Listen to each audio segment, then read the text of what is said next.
Саламатсыздарбы балалар. Бүгінгі сабағымызға қош келдіңіздер. Сабағымызды бастаймыз.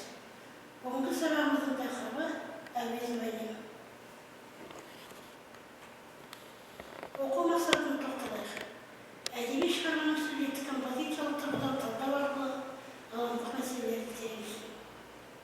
Бүгінгі сабақта меңгеретіндеріңіз әдеби шығармаға суреттік композициялық талдау жасайсыздар.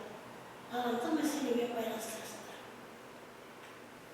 Бірінші тапсырма жылдар сөйлейді. Бала мұқтардан дана мұқтарға дейін.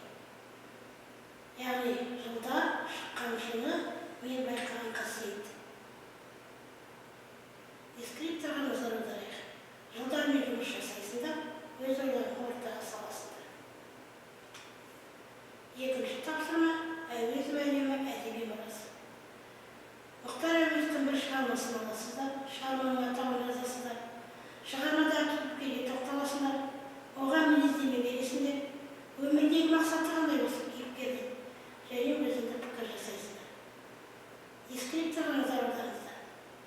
Шығарманы талдай аласыңдар, кейіпкерге мінездеме бере аласыңдар, өзіңді пікір білдіре аласыңдар. Үшінші тапсырма сәйкестендіру тесті. Тест берілді. Тесті сәйкестендіресіңдер, өз білімдеріңді дәлелдей аласыңдар. Мұхтар Әуезов туралы.